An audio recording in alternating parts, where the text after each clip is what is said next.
Hey folks, this is Karen. So I wanted to come to you and I wanted to quickly explain like sort of what I am with Biden and Kamala Harris. So no, I'm not excited about a Kamala Harris. And for my friend who asked me, was I ever excited or happy about anything? No, I'm not. And I'm not afraid to say that. And I think if you wouldn't be either if you understood the history of this thing and you understood the implications of public policy and sort of what's been happening to us in this country for a very long time. So with all that said, just to talk about this a little bit, I think that my lack of enthusiasm and my dislike for Harris doesn't mean that I'm not going to vote for a Biden-Harris ticket. I'm just saying that I'm not excited about it, and I don't have to be, right? And I think I can do two things at once. I can be critical of Harris and Biden, and I also can support Biden and Harris, right? By going and voting for them, and that's what I'm going to do. Because I'm not, a fan of the psychopath, but I don't think it has to be. I can't be critical of them, and that doesn't mean that I'm with this crazy man that's in the office now. I think that that's shows a lack of sort of maturity politically, right? So just to give a little bit of a background on this, I come from a family that's been pretty political. My great-great-great-grandfather on my father's side, he was a registered voter like 2 years after slavery was over. On my mother's side, my mother went and, she was 16 years old and she was registering people to vote. She worked for congressmen. Me, in my teens and 20s, I canvassed and I, did political volunteer work. And I, grew up in, spent my formative years 16 to, age 35 in the Washington, D.C. area. And I say this to people all the time that, D.C. is a unique place, right? Like, I think the political sophistication of the average person in D.C. just because, politics is even in our local news, and Black folks have been active politically in the city for a very, very long time under Marion Barry, right? Where there were tangibles that Black people actually received, and Black people have been in positions of authority here for a very long time, right? So there's a level of sophistication here that I think that sort of outpaces most of the country. And with that said, I have been sort of also studying policy implications for a long time.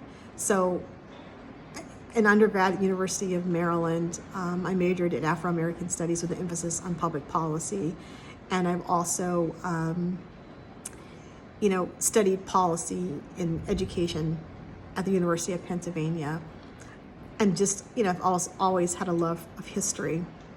So global history, U.S. history, African-American history, always really having a sort of a real passion about that. So with that being said, I've been doing this for a long time. I've been studying this for a long time, and I wasn't one of these people who was a Johnny-come-lately.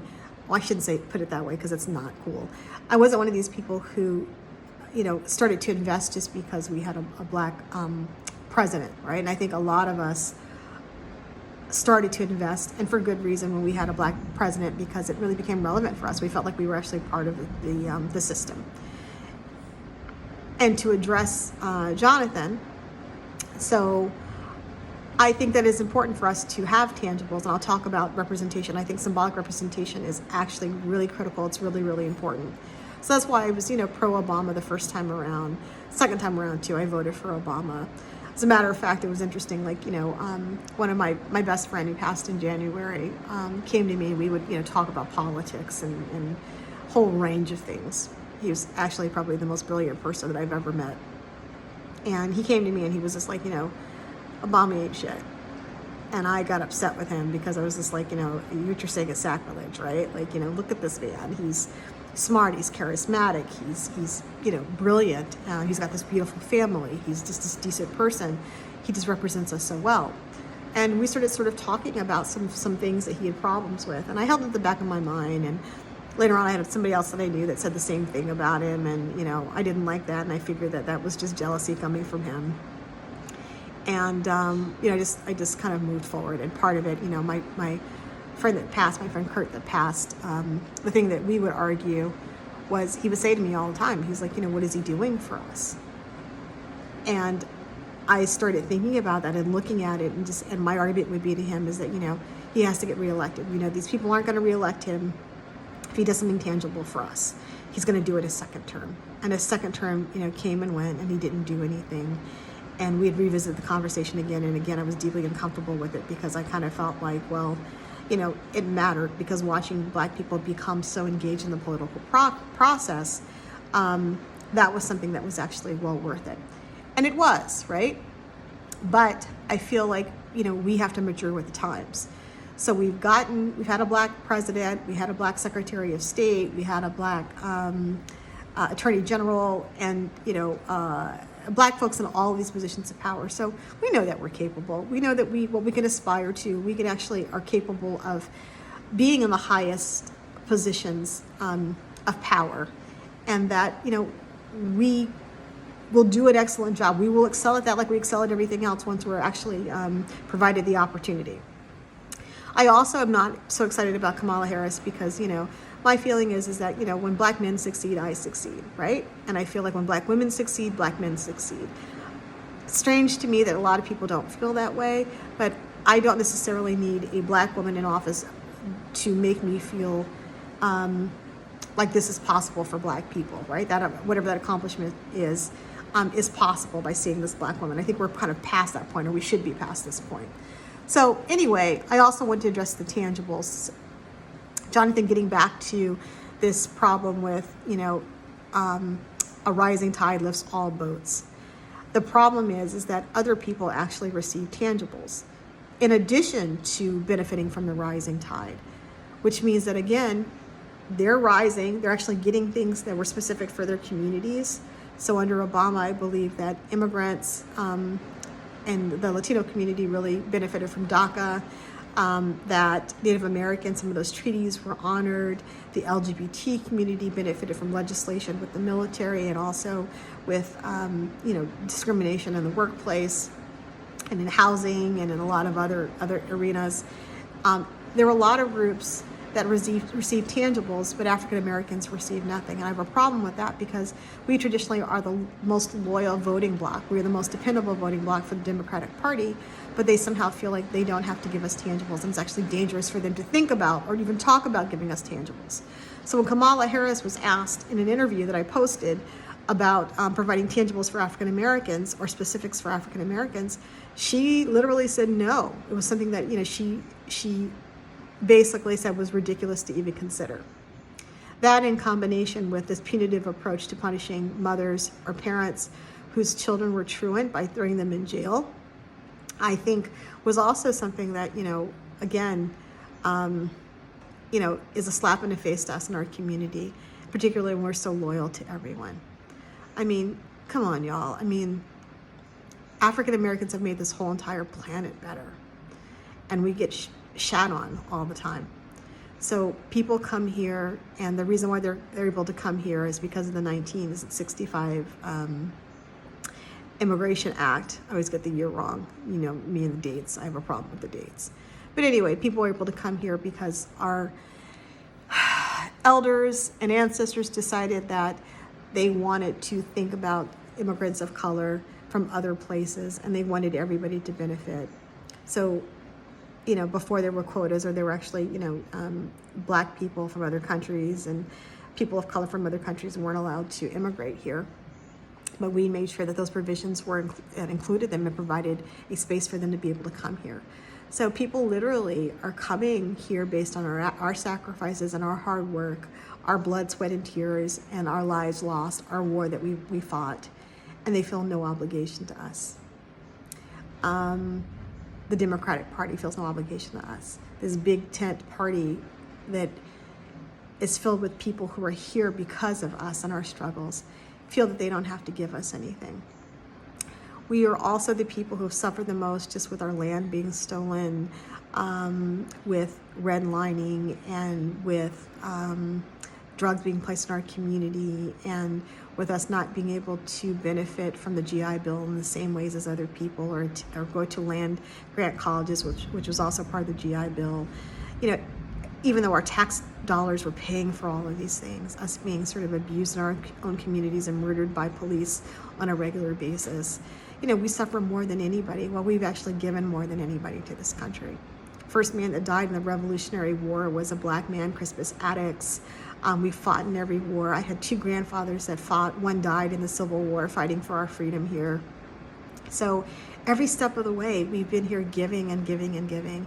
And for someone to legitimately say that they would not give us tangibles is an insult, especially somebody who comes from an immigrant community who is in the position that she's in because of these people that she finds it ridiculous to even consider giving tangibles to, is doubly insulting. I was talking to my parents today about the Dalit Power Party, right? The Untouchable Power Party, who modeled itself after our Black Panther Party in India, talking about the civil rights movements and the independence movements that impacted our civil rights movement, and how our civil rights movement impacted African liberation movements in Africa, right? Independence movements in Africa. And all of these people have been able to come here now because we provided a way. We paved a way. We made, affirmative action and immigration possible, and everybody benefits from that. And then people get here, and all of those people, even the LGBT movement that was empowered by our movement, and the women's rights movement, which was empowered by our movements, and somehow we're the only folks who can't demand tangibles. And it's just ironic to me that African Americans get mad at me when I say we have to do more than having a person who looks like us in office, that they owe us more than that. And at this particular moment where you've got this horrendous man who's in office and they want him out probably more than a lot of us even do, why not say that, you know what, we're on board with that, but you're going to have to make sure that when you get into office that you have to do something specific for us. The time is now. That we've suffered enough, and that the prison industrial complex and crack cocaine and all these other things that have been done to us, you got to repair some of that, and you owe it to us. You owe it to us for our hard work and our sacrifice and our commitment over and over and over again to this country. And all I'm saying, folks, is that Kamala Harris, fine, she gets in and she does all the rest of these other people do, because that's just the system, and you have to play the game in order to move up in the ladder. But when do we say, what, part of this game also has to be rewarding the people who have laid the groundwork for everybody else? That there would be no Kamala Harris if it wasn't for us, right? She comes to an HBCU. She is in, one of the Divine Nine organizations. All these things that we've built up, right? These parts of civil society that are something that we've constructed. When does a Kamala Harris, get held accountable for blatantly saying she wouldn't do anything specifically for us? That's an insult to me. It's not okay. In addition to it, watching her enact policies that actually are hurtful to people whose, plate she's eating off of, whose shoulders she's standing on. So that's all I'm saying, folks. I say, go ahead, we vote for them, but at the same time, we have to understand history. We have to understand that we're owed, and we have to understand that it's a matter of securing a better life for our children and our descendants, that what we do now actually will have implications for them, and that it's not enough just to say we're afraid of Trump and we just have to support these people no matter what. That's actually cowardly in my mind. That you have to say we have to support these people, but these people actually have to do something for us. They have to support us back because we've done so much for everybody. So anyway, folks, I hope that's understood. I love you all. Again, I'm never mad with people who have a differing opinion. I've been arguing these things my whole life, and we have pretty heated arguments in this my family, right, on both sides of my family about politics. So as long as you're respectful and you make a valid point, it's all good. You're welcome to engage in the conversation. Also, I just want to address this thing. Please don't post anything on my page that calls anybody out of their names or devils or the rest of that. I'm not with that. That's not okay. Again, you're able to come in here and prove your case with facts. Please do that. But all the rest of it, not cool. Anyway, folks, I love you. I'll talk to you soon. And I'm going to have that thing about, Cardi B and Meg the Stallion soon. And sort of hypersexuality versus sexual empowerment very soon. I'm working on that. It's just a matter of researching it for me. And so family obligations and other obligations have sort of slowed me down a bit, but I'll have some information soon. Anyway, folks, I love you, and I'll talk to you soon. Take care.